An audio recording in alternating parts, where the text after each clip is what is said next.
ஆன்மீகம் அப்படின்னா மன சம்மந்தப்பட்டது மட்டும்தான். அது உடை சம்மந்தப்பட்டது இல்லை, உணவு சம்மந்தப்பட்டது இல்லை, வாழ்க்கை சம்மந்தப்பட்டது இல்லை அப்படின்னு சொல்லிட்டு இந்த அன்னபூரணின்னு புதுசாக வந்திருக்கிற ஆன்மீகத்தை புதுசாக கண்டுபிடிச்சிருக்கிற ஒரு பஜாரி பொம்பளை சொல்லிகிட்டு இருக்குது.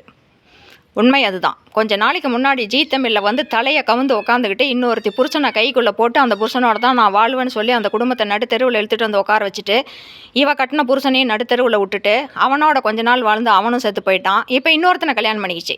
இன்னொருத்தனை கல்யாணம் பண்ணிட்டு அவனோட போஸ்ட் கொடுத்துட்டு இதை சொல்லுது, உடை சம்மந்தப்பட்டது இல்லை, உணவு சம்மந்தப்பட்டது இல்லை, வாழ்க்கை சம்மந்தப்பட்டது இல்லை.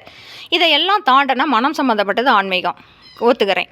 அப்படின்னா என்ன பண்ணலாம்? காலையில் மட்டன் சாப்பிட்டு மதியானம் சிக்கன் சாப்பிட்டு சாயங்காலம் முட்டை சாப்பிட்டு முருகன் கோயிலுக்கு பழனிமலை கிளம்பிடலாமா? இல்லை சபரிமலை கிளம்பிடலாமா? திருவண்ணாமலையில் பக்கத்துலேயே அங்கேயே தானே இருக்கிறீங்க. நீங்களே ஒரு ஹோட்டல் எல்லாம் வச்சு நீங்களே நடத்தி பக்கத்தில் திருவண்ணாமலையார் கோயிலுக்கு போயிட்டு வந்துட்டுருங்க. ஒரு 10 நாளிலே உங்களுக்கு வரக்கூடாத நோவெல்லாம் சீக்கு உட்காந்துக்குவீங்க. அந்த அளவுக்கு பிரச்சனை தான் வரும். ஆன்மீகம் அப்படின்னா தனக்குள்ளே ஒடுக்கிறது, தனக்குத்தானே ஒடுக்கிக்கிறது. சபரிமலைக்கு போகிறவங்க கூட ஒரு 48 நாள் எப்படி விரதம் இருக்கிறாங்க? பக்கத்தில் அழகான பொண்டாட்டி இருந்தாலும் எவ்வளோ அழகாக இருக்கிறாங்க, குடும்பம் நடத்துகிறாங்க. கழுத்தில் மாலை போட்டுக்கிட்டு கருப்பு கலர் வேஷ்டி கட்டிட்டு ஏன் சுற்றிட்டு இருக்கிறாங்க? ஏன் அப்படி இருக்கணும்? சிகரெட் குடிக்கிறோம், சிகரெட் விட்டுறான், தண்ணி அடிக்கிறது விட்டுறான், காதலன் கூட காதலை விட்டுட்டு அந்த சாமிக்கு பயந்துட்டு சுற்றிட்டு இருக்கிறான். அதுதான் ஆன்மீகம். இப்போ பட்டு வேஷ்டி போட்டுட்டு பட்டு சட்டை போட்டுக்கிட்டு நல்லா கழுத்தில் செயின் போட்டு கையில் ப்ரேஸ்லெட் போட்டு எல்லாம் பண்ணிக்கிட்டு நான் சபரிமலைக்கு போயிட்டு வரேன் அப்படின்னு சொல்லிட்டுலாம் போக முடியாது.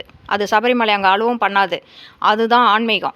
உங்கள் இஷ்டத்துக்கெல்லாம் உடை உடுத்துறதும் கால் மேலே கால் போட்டு உட்காந்துக்கிறதும் ஒரு 4-5 புருஷன் இல்லை ஒரு 5-6 புருஷன் அது கூட இல்லை, ஒரு 15-20 புருஷன் கட்டிக்கிட்டு வாழ்கிறதெல்லாம் வாழ்க்கை கிடையாது.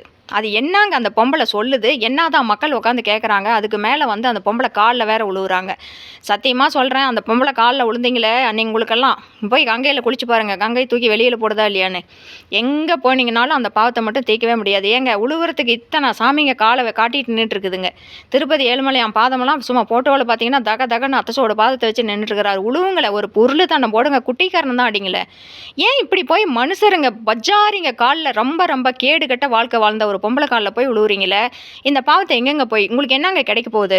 வீடு கட்டி முடிச்சிடுறீங்களா? குழந்தை பிறந்துருதா? கல்யாணம் நடந்துருதா? இல்லை ஏதாவது கடன் பிரச்சனையெல்லாம் தீர்ந்துருதா? நோய் தீர்ந்துருதா? என்ன தான் நடக்குது அங்கே போகிறீங்க? இப்படி நீங்களா போகிறீங்க. அப்புறம் அந்த ஆசிரமத்தில் பாலியல் தொந்தரவு பண்ணுறாங்க. அங்கே அந்த பொம்பளை பாலியல் தொழிலாளியே அந்த பொம்பளை தான். அப்புறம் அங்கே பாலியல் இல்லாமல் வேறு என்ன தான் நடக்கும்? அப்புறம் எப்படி வேணாலும் ட்ரெஸ் பண்ணிக்காங்க, எப்படி வேணாலும் சுற்றுங்க. ஆன்மீகம் மனசு சம்மந்தப்பட்டது மட்டும்தான், வாழ்க்கை சம்மந்தப்பட்டது இல்லை அப்படின்னு சொல்லிட்டு தெரியுது. நீங்களும் என்ன பண்ணுங்கள், எப்படி வேணாலும் வாழுங்க. இப்போ ஒரு புருஷனோட இருக்கிறவங்களாம் பத்தாதுன்னு சொல்லி அந்த பொம்பளைக்கிட்டே சொல்லுங்கள், ஒரு 4-5 புருஷன் கட்டி வைமா, எனக்கு ஒரு புருஷன்லாம் பத்தலை, நீ தானே சொல்லியிருக்கிற அப்படின்னு சொல்லிட்டு அந்த பொம்பளைக்கிட்டே சொல்லி கல்யாணம் பண்ணிக்கலாம். அப்புறம் ஆன்மீகம் மனசு சம்மந்தப்பட்டது. ஒரு 4-5 புருஷனை கல்யாணம் பண்ணி வச்சுக்கிட்டு அப்புறம் மனசில் உட்காந்துக்கிட்டு எந்த கடவுளை தேடுறது? எந்த கடவுளை தேடுறது? ஏன் இப்படியெல்லாம் மக்கள் தயவு செஞ்சு இதுக்கெல்லாம் ஆன்மீகத்துக்குன்னு தனியாக ஒரு தலைமையகம் அமைக்கணும் போல் தெரியுது. யார் வேணாலும் வராங்க, எது வேணாலும் சொல்கிறாங்க. கடைசியாக போலீஸில் போய் போலீஸ் தலையை உருட்டுன்னு உருட்டுறாங்க. எல்லாமே மக்கள் தப்பு மட்டும்தான். 10 ரூபாட்டி கொடுக்குறேன்னு சொன்னாங்கன்னு கொண்டு போய் நிதி நிறுவனத்தில் பணம் போட்டு போலீஸ் தலையை உருட்ட வேண்டியது.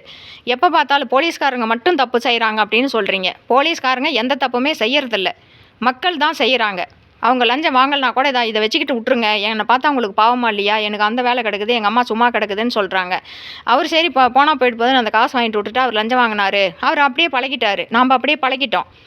இப்போ போலீஸுக்கு பெரிய பெரிய தலைவலியெல்லாம் கொடுக்கறது இந்த மக்கள் மட்டும்தான். தயவு செஞ்சு ஆன்மீகம்ங்கிறது இப்படி இல்லை. சபரிமலைக்கு போகிறவங்கள பார்த்து ஒரு 2-3 தடவை சபரிமலைக்காவது போயிட்டு ஆன்மீகம்னா என்னன்னு தெரிஞ்சுக்கிட்டு அதுக்கப்புறம் அந்த திருவண்ணாமலையில் இருக்கிற அந்த பொம்பளையோட ஆசிரமத்துக்கு போய் பாருங்கள்.